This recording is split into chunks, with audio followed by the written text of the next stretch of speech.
Masih selanjutnya, belasan pendaki yang berniat merayakan malam pergantian tahun baru Islam di Gunung Lawu harus kecewa. Pasalnya jalur pendakian melalui pos Cemoro Kandang di Kabupaten Karanganyar ditutup.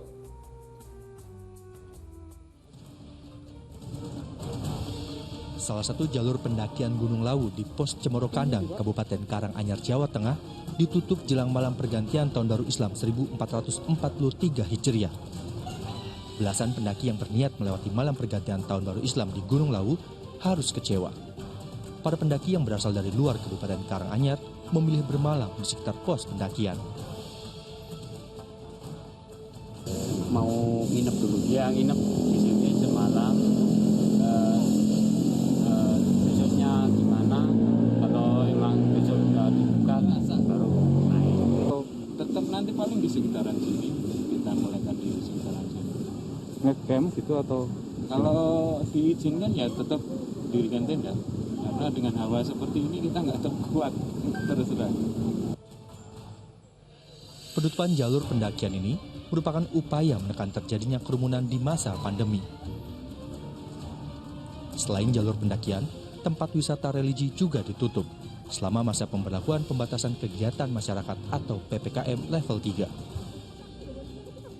Satu suruh kalender Jawa ini ya prihatinnya tetap di rumah saja, ya di rumah saja, untuk tidak di tempat-tempat yang menimbulkan berkerumun. Karena setiap berkerumun itu pasti rumusnya lalai. Gunung Lawu memang menjadi tujuan para pendaki setiap malam pergantian tahun baru Islam. Namun tahun ini mereka harus menunda keinginan tersebut. Heri Prasetyo melaporkan dari Karanganyar, Jawa Tengah.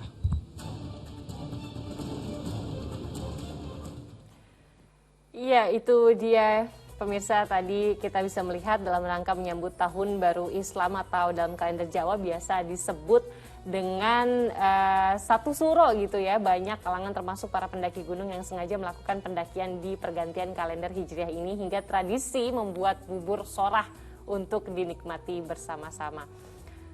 Nah, lalu pertanyaannya Ustaz, apa idealnya bagi kita umat Islam dalam memperingati pergantian tahun Hijriah atau 1 Muharram ini? Ya, terima kasih Mbak Sheila.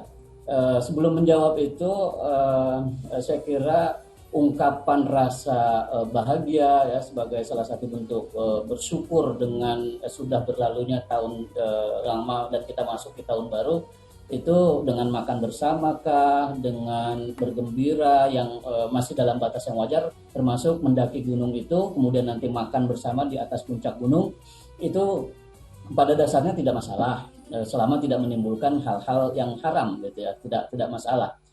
Menjadi masalah ketika hal itu dilakukan pada saat sekarang ini di mana terjadi pandemi. Pemerintah kota, kabupaten, dan sampai pemerintah pusat sudah memberlakukan ketentuan-ketentuan tertentu untuk menghindari terjadinya kerumunan massa. Karena kerumunan itulah yang diduga kuat bakal berpotensi menjadi tempat penularan atau klaster-klaster baru bagi terjadinya peningkatan angka COVID. Saya kira salah satu persoalan yang patut kita pahami bersama pada saat ini adalah poin itunya. Soal mendakinya sih, mau tahun baru Hijriah, mau umpamanya malam Lebaran, selama tidak ada unsur haram yang dilakukan itu boleh-boleh saja.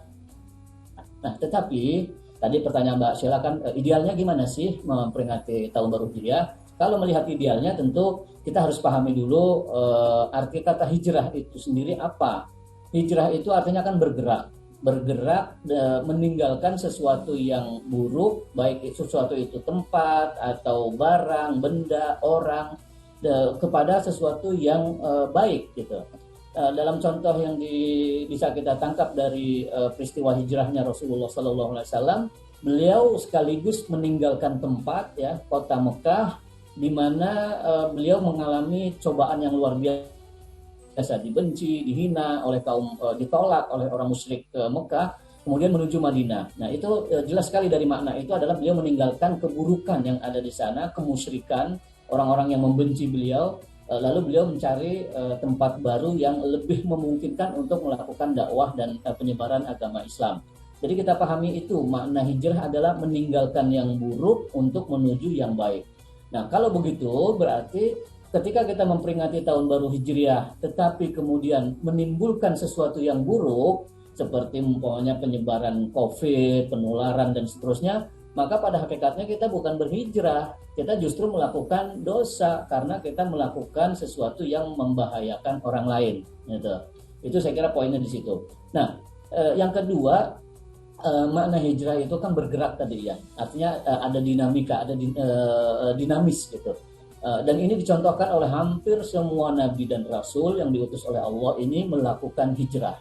Nah, yang dilakukan hijrah itu Nabi Ibrahim umpamanya hijrah dari kaumnya yang tetap saja, bahkan ayahnya tetap saja menyembah patung. Beliau kemudian mengatakan, inni muhajirun ila rabbi, saya tinggalkanlah kalian dengan patung-patung kalian, saya mau menghadap Tuhan dan menyembah Allah saja. Nah, itu hijrah yang begitu. Nah, termasuk dalam hal kondisi sekarang ini, hijrah kita sebenarnya ya tinggalkan segala sesuatu yang bisa membahayakan keimanan kita, segala sesuatu yang membahayakan orang lain, yang membahayakan keluarga kita, dan kita kembali kepada apa yang dicontohkan oleh Rasul Shallallahu Alaihi Wasallam, dan termasuk memahami ajaran Islam secara lebih baik. Itu saya kira hijrah yang tepat dalam keadaan sekarang ini terutama. Begitu Mbak Sheila.